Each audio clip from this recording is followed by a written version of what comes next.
حضرت ابراز سیدی وسند عزیزہ مکرمہ محترم مشائخ و علماء کرام، حضرات کے اساتذہ و طلبہ، معزز رفقاء و اراکین، معزز حاضرین و مریدین و منتسبین سلسلہ عالیہ قادریہ عالمیہ مرادیہ اللہ رب العزت کا بہت کرم اور احسان ہے کہ آج اس مبارک مرکز پر مبارک تر قدم اللہ نے ہمیں عطا کیا اور اس جگہ آپ کی تشریف آوری صرف کسی مقام اور معانی کے لیے باعث برکت نہ ہو، بلکہ یقیناً اس کا گرد و پیش، اس کا پورا ماحول جہاں جہاں سے آپ چل کے آئے ہیں وہ سارا بابرکت ہوا، اور یہ فیصلہ قرآن مجید کا ہے۔ اس لیے کہ 15ویں پارے کی پہلی آیت جس میں حضور علیہ السلام کے سفر اسراء اور معراج کا ذکر ہے، ان میں مسجد اقصی کا ذکر ان کلمات کے ساتھ ہے، الذی بارکنا حولہ،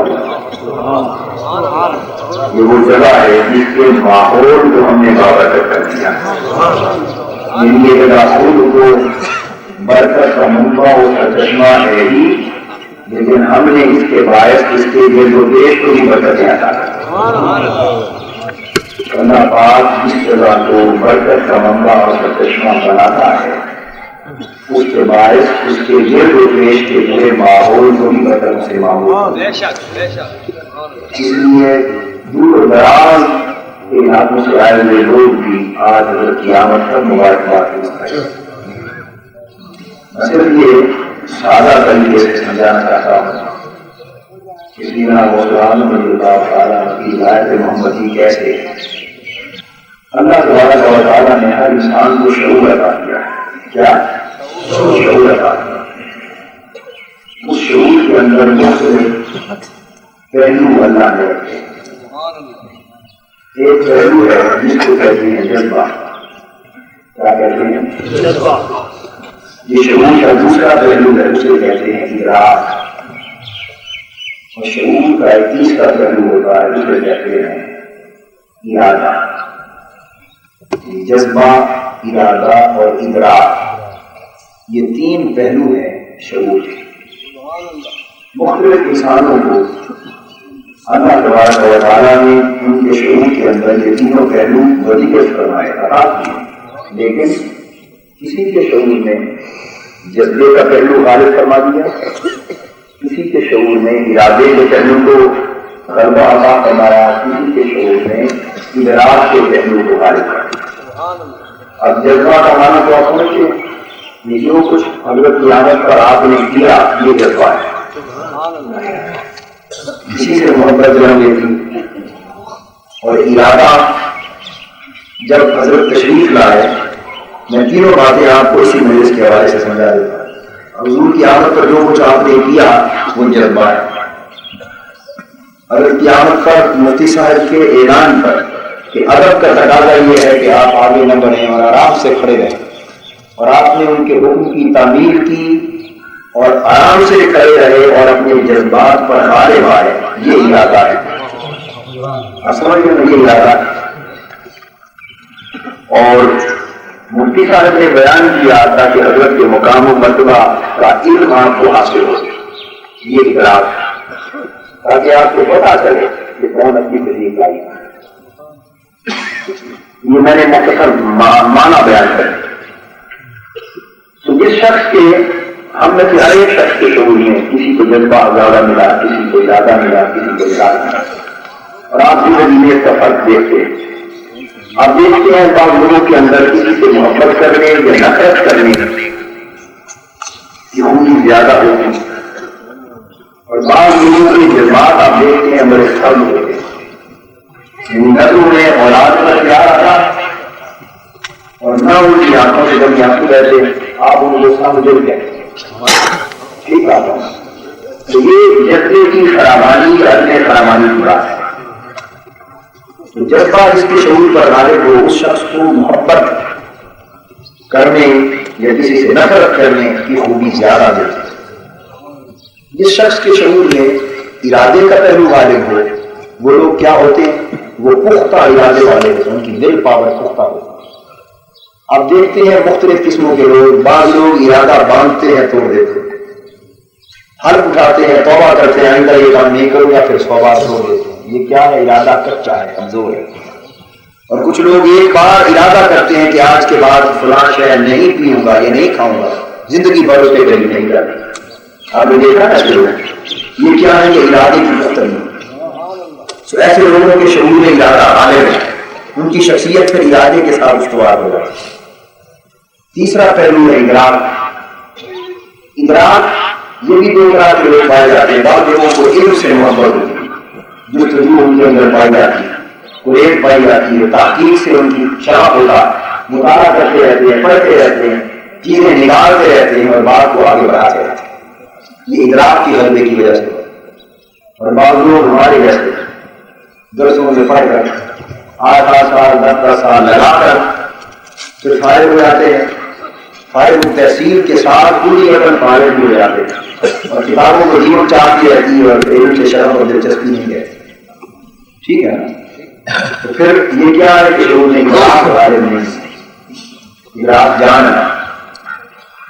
اب وہ اللہ کے ایک لوگ متقی اور صالح لوگ، ان کی اللہ کے ساتھ ایک تعلق ابدیت کا قائم ہوتا ہے، ان میں سے جن لوگوں کے شعور میں جذبے کا پہلو غالب ہو، جذبے کا، اور جب ان کا تعلق اللہ کے ساتھ قائم ہو جائے، تعلق باللہ قائم ہو جائے، اور تعلق باللہ ان کے قلب و باطن میں ایک مستقل کیفیت پیدا کرے۔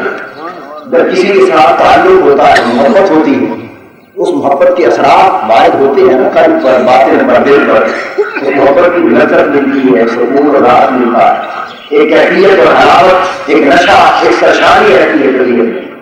جب بندے کا تعلق اللہ سے قائم ہو جاتا ہے تو اس تعلق باللہ کے بھی کچھ نشے، اس کی بھی سرشاریاں، اس کی بھی لذتیں اور حلاوتیں، اس کی بھی کیفیتیں، اگر تو وہ کیفیت عارضی ہو، آئے اور جائے تو اسے کیفیت کہتے ہیں، اور اگر تعلق باللہ قلب و باطن کی مستقل کیفیت بن جائے تو اسے نسبت کہتے ہیں۔ اگر یہ مستقل کیفیت بن جائے تو اسے کیا کہتے ہیں؟ نسبت۔ اب جس شخص کے شعور میں جذبے کا پہلو غالب تھا، وہ محبت والا پہلو جذبے کا، تو جب وہ اللہ سے تعلق قائم کرتا ہے بندگی کا اور اسے نسبت حاصل ہوتی ہے تو اس کی نسبت عشق کہلاتی ہے۔ سبحان اللہ۔ تصوف اور سلوک کی اصطلاح میں کیا کہلاتی ہے؟ نسبت عشق۔ اب دوسرا شخص جس کے شعور میں ارادے کا پہلو غالب تھا، وہ دل پاور تھا، جب اسے تعلق باللہ نصیب ہوتا اور تعلق باللہ کی کیفیت نسبت سے بدلتی اور اسے جب نسبت نصیب ہوتی ہے تو اس کی نسبت اطاعت کہلاتی ہے۔ اطاعت کہتے ہیں حکم ماننا، اس کا تعلق ارادے سے۔ اور وہ تیسرا شخص جس کے شعور میں ادراک کا پہلو غالب تھا، جاننے کا، جب اسے نسبت نصیب ہوتی ہے تو وہ نسبت معرفت کہلاتی ہے۔ سبحان اللہ۔ اب آپ تصوف اور سلوک کی کتابوں کو پڑھیں تو آپ کو پتہ چلے گا کہ مختلف اولیاء کو مختلف نسبتیں حاصل۔ یہ میں نے 3 نسبتیں گنوائی، شاہ ولی اللہ مدرسے کی 7 نسبتوں کو بیان کر، کئی اولیاء نے اور نسبتیں بیان کی، ان کا عمارت ذکر مفتی صاحب کی فرما چکے ہیں روایتوں کے حوالے سے۔ تو مختلف نسبتیں ہیں۔ اب یہ نسبتیں کیا ہے؟ اگر میں سادہ طریقے سے عرض کرنا چاہوں تو یہ حقیقت میں مختلف ولایتوں کے مزاج، ان نسبتوں سے ولایتوں کے مزاج ہیں۔ تو جن لوگوں کو نسبت عشق نصیب ہو جب وہ مرتبہ ولایت کا فائز ہوتے ہیں، اور ولایت کیا ہے؟ نسبت تعلق سے نصیب ہوئی تھی، نسبت تعلق سے نصیب ہوئی تھی، اور تعلق بڑھ جائے تو دوستی سے بدل جاتا ہے۔ جب تعلق بڑھ جائے تو دوستی بن جاتی ہے۔ وہ ایک مصرع بھی ہے کہ پہلے تعلق ہوتا ہے، پھر دیکھنا ہوتا ہے، پھر تبسم ہوتا ہے، پھر تکلم ہوتا ہے، یعنی رفتہ رفتہ تعلق بڑھتا ہے۔ تو جب تک بات تعلق تھا نسبت تھی، جب تعلق دوستی سے بدل گیا، پیار اور محبت سے بدل گیا، تو نسبت ولایت سے بدل گئی، پھر ولایت کا مرتبہ نصیب ہوتا ہے۔ تو جسے نسبت عشق نصیب ہو جب وہ ولی بنتا ہے تو اس کی ولایت عیسوی کہلاتی ہے۔ اس میں حضرت عیسیٰ علیہ السلام کی ولایت کی جھلک ہوتی، عیسوی ولایت کا رنگ ہوتا۔ عشق سے محبوب کی طرف جا رہا ہے، کوئی غلبہ اطاعت میں محبوب کی طرف جا رہا ہے، کوئی غلبہ معرفت میں محبوب کی منزل کو پا رہا ہے۔ رات کے مزاجوں کی وجہ سے جو راہ منزل سکتی ہے،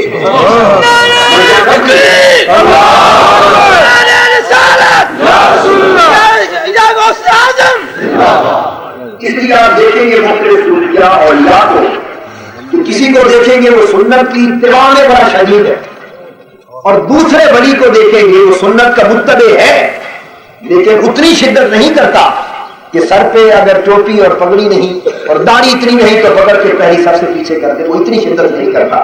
متبع وہ بھی ہے، متبع وہ بھی ہے، لیکن فرق کیا ہے؟ کسی کو نسبت اطاعت ہے تو اس کی شدت اس میں ہو جاتی ہے ولایت کے مزاج میں، اور کوئی نسبت عشق حامل ہے اسے روتا روتا دیکھتے ہیں، عشق الہی میں آنسو آتا، عشق رسول میں ماہیے میں آپ کی طرح تڑپتا، لیکن یہ تڑپنا ادھر نظر نہیں آتا، ادھر نسبت عشق کا پیغام ہوتا۔ کوئی نسبت معرفت میں چلتا ہے تو وہ علوم دنیا میں آگے جاتا ہے۔ مدعا یہ ہے کہ حضور کی امت میں کسی کو نسبت عشق کے باعث ولایت عیسوی ہوئی، کسی کو نسبت اطاعت کے باعث ولایت موسوی ہوئی، کسی کو نسبت معرفت کے باعث ولایت الہی ہوئی۔ یہ ولایت ایک ترقی کرتی چلی جاتی ہے، نسبت ایک بلند سے بلندتر ہوتی چلی جاتی ہے، اور ہر نسبت کی اپنی ایک ابتدا ہے اور ہر نسبت کی اپنی ایک انتہا ہے۔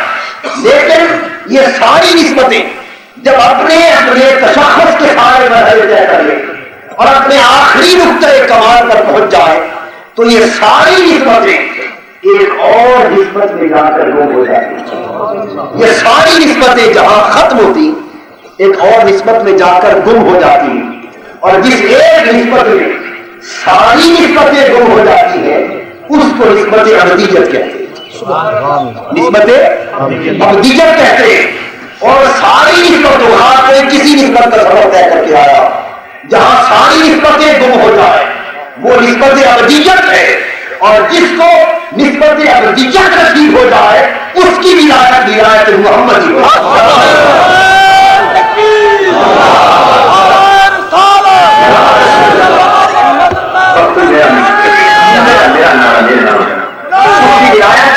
ولایت محمدی ہو جاتی، اس لیے جنہوں نے فقط ایک ایک نسبت کا سفر کیا انہوں نے فقط ولایت کو پایا، اور جنہوں نے ساری نسبتوں کا سفر کیا انہوں نے ولایت محمد کو۔ سیدنا غوث اعظم شیخ عبد القادر جیلانی رضی اللہ تعالیٰ عنہ حضور کی امت میں نسبت ابدیت کے کمال پر آئے ہیں۔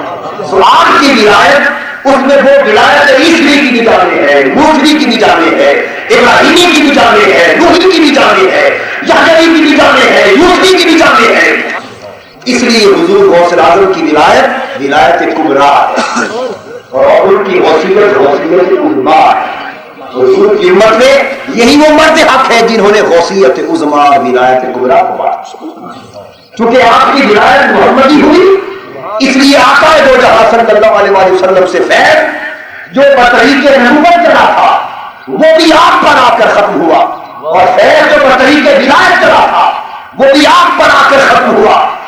فیض نبوت بھی حضور کی امت کے اولیاء کو دو طریقوں سے ملا، بعضوں کو بطریق ولایت ملا کرنا چاہتا، بعضوں کو بطریق نبوت ملا۔ جو بطریق ولایت فیض پاتے ان میں کوئی ابدال ہوتا ہے، کوئی اوقات ہوتا ہے، کوئی نقیب نقبا ہوتے ہیں، نجبا ہوتے ہیں، ان میں کتب ہوتے ہیں، ان میں غوث ہوتے ہیں، اور جن کو ولایت کے بجائے بطریق نبوت فیض ملتا ہے، ان میں امت میں مصلح ہوتے ہیں، مجتہد ہوتے ہیں، حکیم ہوتے ہیں، مجدد ہوتے ہیں، مفسد ہوتے ہیں۔ جب فیض نبوت بطریق ولایت اپنے کمال کو پہنچے تو مرتبہ غوثیت نصیب ہوتا ہے۔ جب فیض نبوت بطریق نبوت کمال کو پہنچے تو مجددیت مفہمیت میں جمع ہو جاتی ہے۔ غوث پاک کی ولایت کا یہ مرتبہ ہے کہ فیض نبوت طریق نبوت سے بھی نہریں جہاں پہنچ رہی ہے اور فیضان نبوت کی طریق ولایت کی نہریں بھی جہاں پہنچ رہی ہے۔ اس لیے غوثیت میں بھی آپ عظیم اترے اور مجددیت میں بھی آپ عظیم نعرہ رسالت۔ آخری بات جس پر گزارش کرنا چاہتا ہوں وہ یہ کہ ولایت محمدی کا رنگ کس طرح آپ میں نظر آتا ہے، اس کی بہت سی کی اور حقائق اور مبنی مثالیں حضرت مفتی صاحب نے بیان فرمائی، وہ آپ سن چکے سمجھ چکے۔ اب میں ایک صرف ریکارڈ ممتاز کرنا چاہتا ہوں کہ وہ ولایت محمدی کا رنگ کس طرح آپ پر چڑھا۔ وہ اس طرح کہ حضرت ابراہیم علیہ السلام کے دو صاحبزادے تھے، کتنے؟ حضرت اسحاق اور حضرت اسماعیل۔ بڑے کون تھے دونوں؟ حضرت اسحاق۔ چھوٹے کون تھے؟ حضرت اسماعیل۔ دو صاحبزادے۔ حضرت اسحاق سے اولاد ہوئی اور تمام انبیاء بنی اسرائیل حضرت اسحاق سے آئے، لیکن حضور علیہ السلام کی بعثت سے قبل حضرت اسماعیل کی نسل سے نبی کوئی نہیں آیا۔ تو جتنے انبیاء حضرت اسحاق کی نسل سے آئے وہ سارے کے سارے انبیاء مرکہ جمال تھے، یعنی وہ قتل شہید بھی کیے گئے، ان کے خلاف عدالتیں بھی ہوئی، مزاحمتیں بھی ہوئی، سب کچھ ہوا، یعنی لوگوں کو ہاتھ اٹھانے کا، ایسا کفر کرنے کا موقع ملا، اور ان کا جواب تھا کہ دین کے ابطال کے بعد تو امت ہمارے باقی ہے، لیکن ذاتی سطح پر معاف کرتے رہے، درگزر فرماتے رہے۔ حضرت اسماعیل علیہ السلام کی نسل میں سے کوئی اور نبی نہ آیا، وہ نبوت کے سارے فیضان کو یکجا کیا جاتا رہا جو حضرت اسماعیل کے حصے میں آیا، یکجا کیا جاتا رہا کہ ایک وقت پر ایسا مرکب نبوت اور بہتر نبوت تشریف لائے جو سارے آباد پر راج کرتے۔ حضرت اسماعیل کی اولاد سے فقط حضور تشریف لا، حضرت اسحاق کی اولاد سے متعدد انبیاء تشریف لا، بلا تشبیہ و بلا مثال۔ مثال کا ہر پہلو دوسری بات پر حاضر نہیں ہوتا، تمثیل و تشبیہ فقط ایک وجہ شبہ کی بنیاد پر ہوتی ہے، باقی پہلوؤں میں ہزاروں پہلوؤں میں مختلف ہوتی ہے، صرف ایک نقطے کی بنیاد پر مطابق ہے، وہ صرف ایک ہی نقطے کی حد تک اس مثال کو سمجھے، باقی ہوگا نہیں۔ سو حضور علیہ السلام کو بھی اللہ نے حضور کا فیض باطنی ظاہر کرنے کے لیے دو بیٹے عطا، ایک کا نام حسن ہے، ایک کا نام حسین، تاکہ فیض باطن حضور کی امت میں اہل بیت پاک کے ذریعے ان کو شہادت سے جاری، جب جاری ہوئے تو ان کی اولادوں میں غوثیت عظمیٰ کا سلسلہ چلا ہے، غوثیت عظمیٰ اور امامت کبریٰ کا سلسلہ چلا ہے روحانی طریق پر، اور پھر وہی تقسیم کی کہ ایک بیٹے کی اولاد میں 11 افراد ایسے پیدا کیے جو ولایت پورا کرتا۔ امام زین العابدین آئے، امام محمد باقر آئے، امام جعفر صادق آئے، امام موسیٰ کاظم آئے، یہ تمام ائمہ یہ قطبیت، غوثیت، ولایت اور امامت کبریٰ کے مقام پر پائے گئے، اور ہر دور کے حکمران ان کو شہید بھی کرتے رہے، ان کے خلاف بے ادبی گستاخی کی تحریکیں بھی اٹھتی ہیں، لیکن یہ پیکرے جمال تھے، پیکرے جمال تھے، معاف کرتے رہے، درگزر کرتے رہے، ورنہ چاہتے ایک نگاہ اٹھاتے اور ساری خلق کو حاضر کرنے والے کو ایک تو نابود کر دیا، حکومتوں کا یہ عالم، لیکن درگزر کرواتے رہے۔ اس ایک بیٹے کی اولاد سے ولایت کبریٰ کا سلسلہ چلایا، لیکن حضرت امام حسن کی اولاد سے ان سارے کمالات کو یہ طرح ادھار آدمی جمع کرتے رہتا ہے، سارے کمالات کو یکجا کرتے رہے۔ جب امام حسن عسکری کا وقت گزر گیا تو پھر امام حسن دوسرے بیٹے کو چنا اور سارے کمالات ولایت کو جمع کر کے شیخ اٹھا دیتا ہے.